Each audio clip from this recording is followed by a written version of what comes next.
Hello again, this is the Transfer Show. Right, let's talk Manchester United and focus on yet more turmoil at the club. We can go to Manchester now and join our reporter, Dan Khan. Dan, very good evening.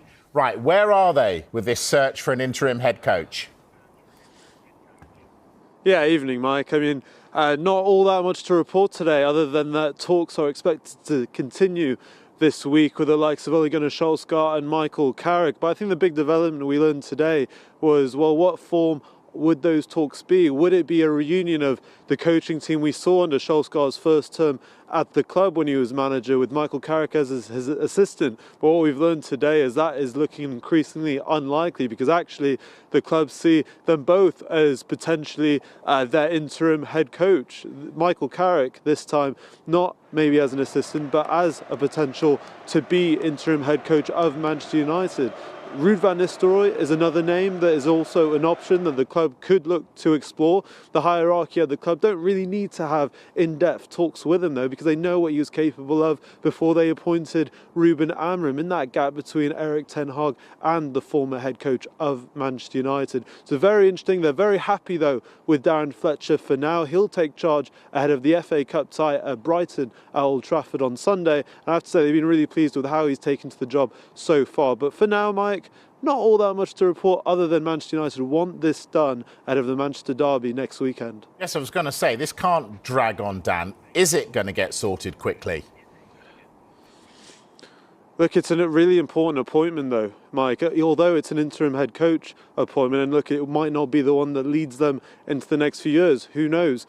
But there's so much football left to play, and there are two huge games after the FA Cup tie against Manchester City, against Arsenal.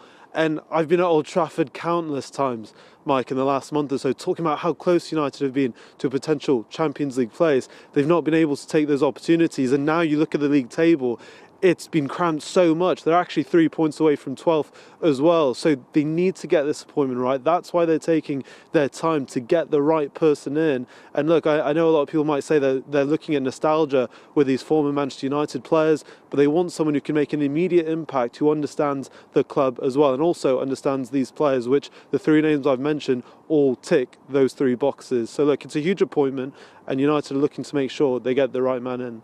But Dan, with all this focus on the managerial situation, is that going to impact any potential transfer business this month? Look, I think in terms of incomings, not really, Mike. I mean, they showed early in this window they were looking to explore Antoine Semenyo, so clearly funds were available for a target such as Semenyo that they had long-term interest in, so they were willing to look at that. Of course, he looks like he's going to be a Manchester City player, but they were looking at those targets, but they will not compromise their long-term strategy, and we know that is to reinforce the midfield in the summer. The likes of Elliot Anderson, Carlos Baleba, all players that United are interested in, but they don't want to make maybe mistakes of regimes in the past where they've compromised future windows, and also the success and potential success of the squad. What I would say, essentially, now playing with natural wingers gives the whole squad a new start to the season, and with half of it left, who knows what the squad could reach by the end. Dan Khan, live from Manchester, thank you.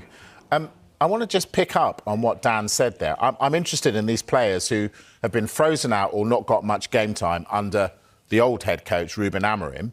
What about Kobbie Mainoo, Zirkzee, Rashford, Sancho? Do we see them playing more, coming back to the club? Well, I think Kobbie Mainoo has been out injured for a bit of time, but he's back in the mix now. And it's fair to say, I don't think that Ruben Amorim didn't rate him, but he just didn't see him having the physical ability to play in the position that which he wanted him to play in. And he saw him as Bruno Fernandes's deputy. Well, of course, Bruno Fernandes, when he's fit, plays pretty much every minute, which meant that Kobbie Mainoo played 221 Premier League minutes so far this season under Amorim, no single Premier League start. So you do think this gives him a fresh opportunity, you think, especially if United do move away from that formation they were playing under Amorim and they play more of a 4-4-2, and you think perhaps there would be more opportunities for Kobbie Mainoo, and it means that his patience has paid off in a way, because you think with a new manager coming in, whether it be an interim or a full-time manager, he may get opportunities. The one thing I will say, a lot of people spoke about Kobbie Mainoo. When he's featured for Manchester United this season, he's not put forward a compelling case for him to play more football. He's not been in form this season, as we saw when he broke onto the scene a couple of years ago. As for Joshua Zirkzee, I'm still not sure they know quite what to do with him. Is he a striker? is he number 10? Either way, he's not going to be first choice at number 10 with Bruno Fernandes back fit, Mason Mount as well. And Benjamin Sesko clearly is the man they see leading the line for Manchester United.